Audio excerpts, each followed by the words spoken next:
Picture this. It's the year 1932. Your family of 8 is living in a one-room cabin deep in an Appalachian holler. Your father worked the coal mines until the company shut down. Your mother tends a rocky garden that barely produces. The general store where your family once bought supplies on credit has closed its doors. Welcome back to Legends from the Holler, where we dig deep into the forgotten stories, foodways, and folklore of the Appalachian Mountains. You have 25 pounds of dried pinto beans, a sack of cornmeal, some salt, maybe a ham bone from last winter's hog, and that's it. That's what stands between your family and starvation for the next month. What would you do? Well, if you were like millions of Appalachian families during the Great Depression, you'd light that wood stove, fill your biggest pot with water, and make soup, beans, and cornbread again, for the 5th night in a row, for the 100th time that year. This is the story of the humblest meal in American history, one that saved countless lives, defined an entire culture, and somehow, against all odds, became a symbol of home, love, and survival that still makes people's mouths water nearly a century later. Let me tell you something about Appalachia that most people don't understand. When we say the mountains, we're not talking about some romantic backdrop for a country song. We're talking about one of the oldest, most unforgiving mountain ranges on Earth. A landscape so combative, so stubbornly vertical that farming it was darn near impossible. The Appalachian region stretches across 13 states, from southern New York clear down to Alabama and Mississippi. Over 25 million people call this region home. But in the 1930s, if you lived back in a holler, one of those narrow valleys between steep mountains where the sun barely reaches, you were living on the edge of survival even in good times. The land fights you. The soil is rocky, thin, acidic. The growing season is short. Winters are brutal. You can't grow wheat reliably. You can't grow much of anything reliably except corn and beans. Now here's where our story gets interesting. Beans have been grown in these mountains for as long as humans have lived here. We're talking 12,000 years or more. The Eastern Cherokee cultivated varieties of beans alongside corn and squash in what they called the Three Sisters companion planting, where the beans climbed up the corn stalks. But the soup beans we're talking about, the ones that became synonymous with Appalachian survival, those are pinto beans. And they didn't arrive in force until around the turn of the 20th century. See, pinto means painted or speckled in Spanish. These beans originally come from Central and South America, and they have this beautiful mottled appearance, kind of like someone flicked a paintbrush at them. And they had qualities that made them perfect for Appalachia. They grew well in poor soil. They didn't need much tending. They could find their way up through rocks and shadows in a dark holler. And most importantly, they dried well and could be stored all winter long. But here's the twist that nobody talks about. By the time the Great Depression hit, most Appalachian families had stopped growing their own beans. Why? Because it was cheaper to buy them than to grow them. Think about that for a second. Beans became so mass-produced, so industrially available from the Midwest, that even struggling mountain families realized, we can't afford to use our precious garden space on beans when we can buy a 25-pound sack for pocket change. Bill Best, a farmer and seed saver from Berea, Kentucky, put it perfectly. Pinto beans were too cheap to bother growing yourself. In a culture where people still use the phrase "ain't worth a hill of beans" to describe something worthless, that's saying something. When the stock market crashed on October 24, 1929, Black Thursday, the shock waves eventually reached even the most isolated mountain communities. By 1933, 25% of Americans were unemployed. Wages disappeared, banks failed, stores closed. And then the Dust Bowl hit the Great Plains, destroying crops and sending food prices soaring. Meat, dairy, fresh produce. These became luxuries. Sugar, coffee, butter, eggs, cheese. All heavily rationed or completely unavailable. In Appalachia, things were already hard, but now it was a fight for survival. One woman named Memory, that's her real name, had 8 children and a husband to feed on almost nothing.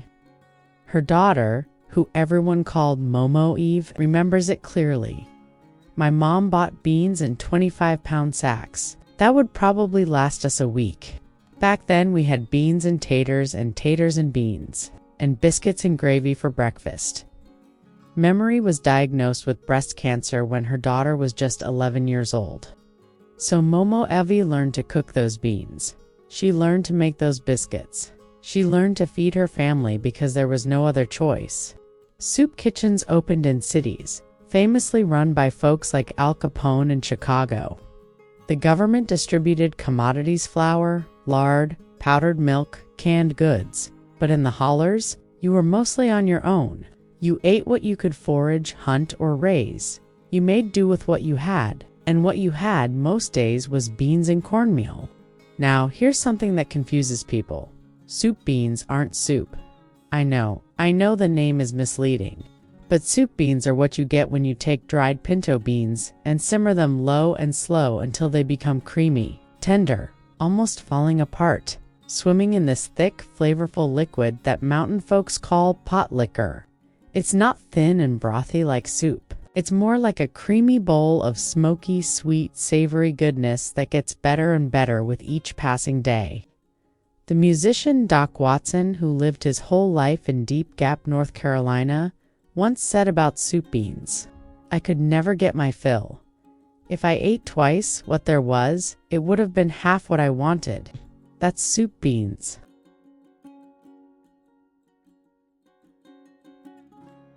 Let me walk you through how soup beans were made in the Depression era and how many families still make them today. First, you pour your dried pinto beans into a colander and rinse them. You pick through them carefully, discarding any shriveled beans, tiny stones, or bits of plant material that got mixed in during harvest or packaging.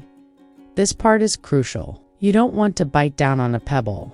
Then you cover the beans with cold water a few inches over the top and let them soak overnight. By morning, they'll have absorbed much of the water and nearly doubled in size.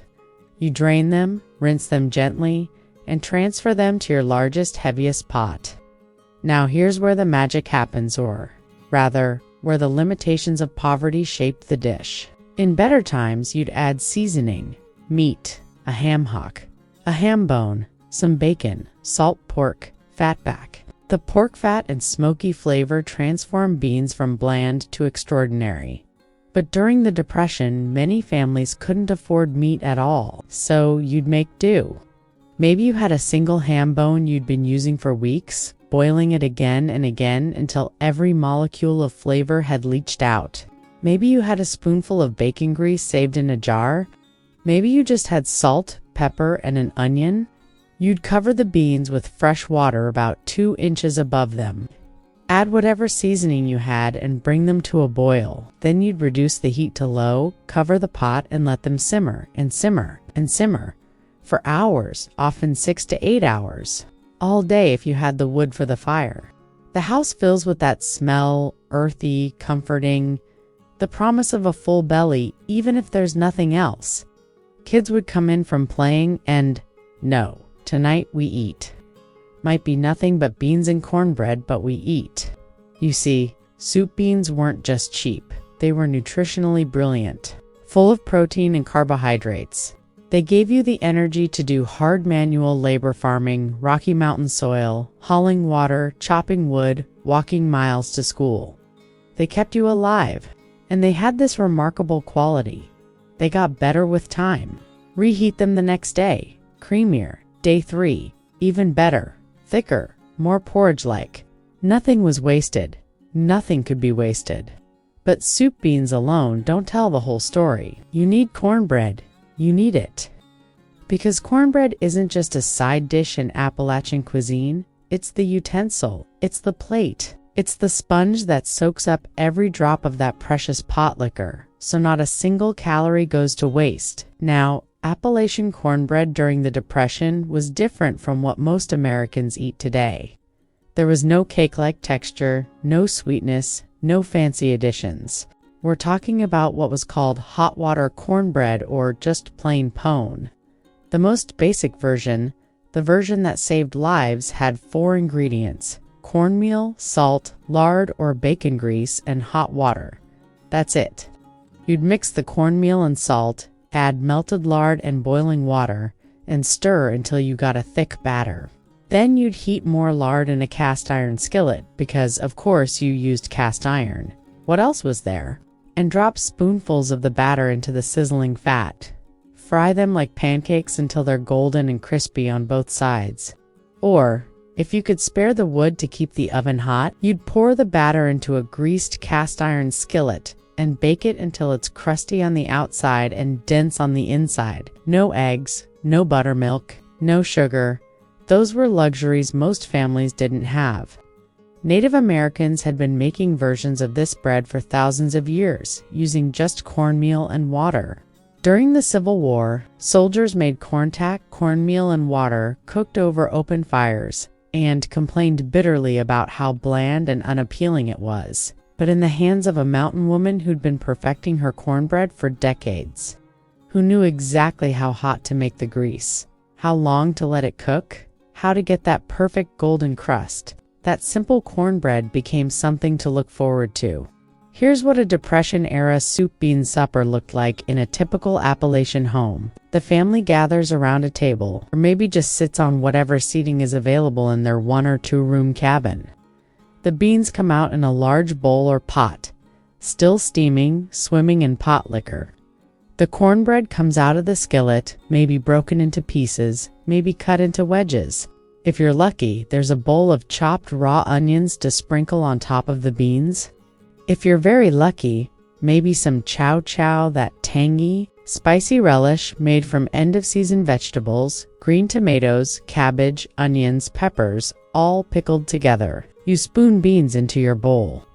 The cornbread isn't on the side. You break it up into the beans, letting it soak up that pot liquor. Or you take a piece of cornbread and use it to sop up the juice, pushing it around your bowl like a sponge until every drop is gone. Seconds, if there are seconds, but more often, there aren't. This is it. This is the meal. And tomorrow it'll be the same thing. Beans and taters and beans, as Momo Evie said, and biscuits and gravy for breakfast. But here's the thing nobody talks about. Even in the midst of that grinding, soul-crushing poverty, soup, beans, and cornbread became comfort food.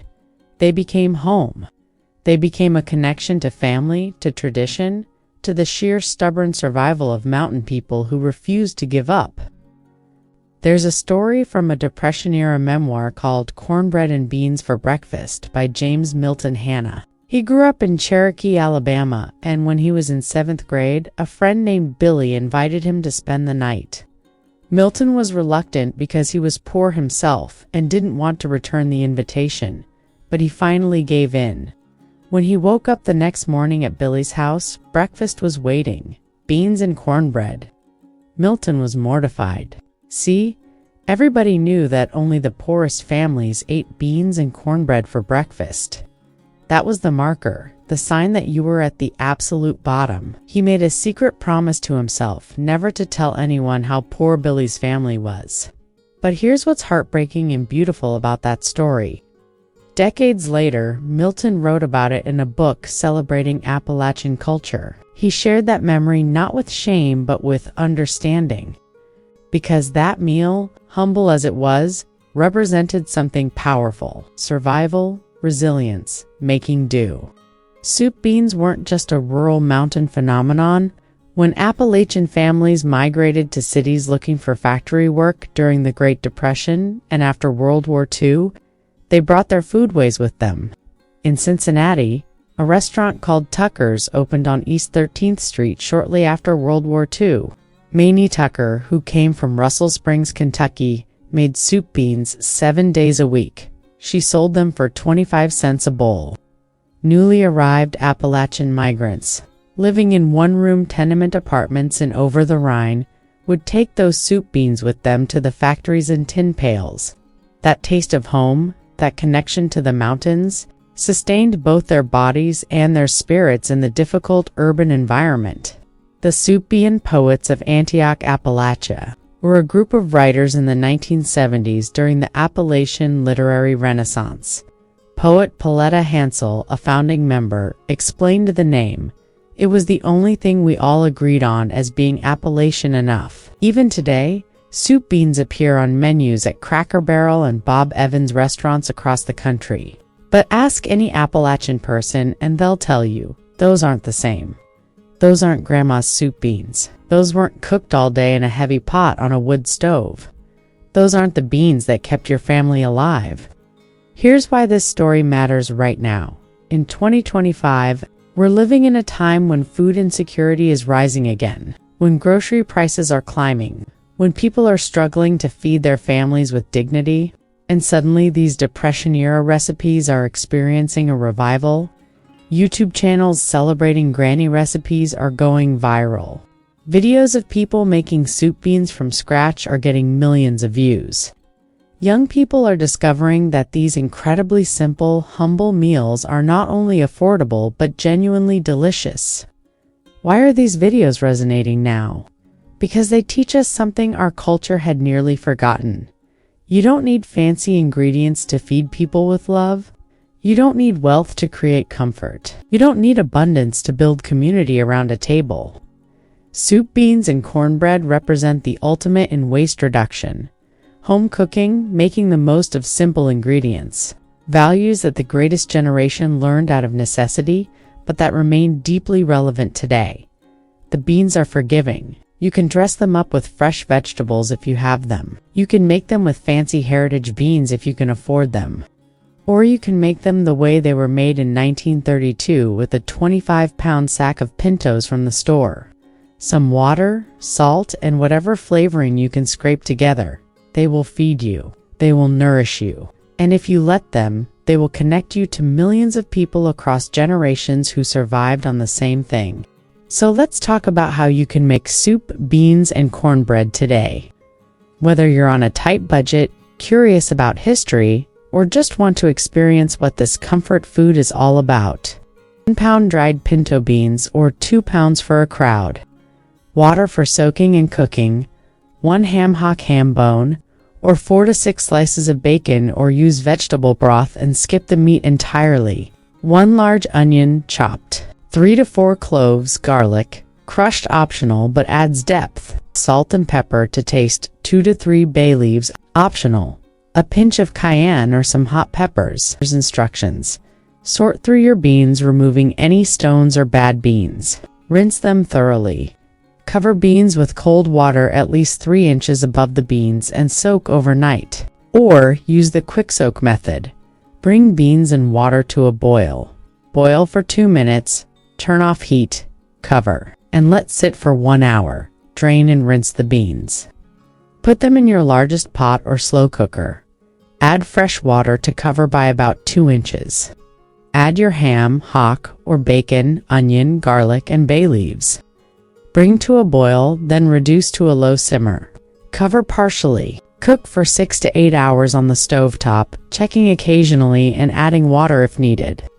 Or cook in a slow cooker on low for 8 to 10 hours.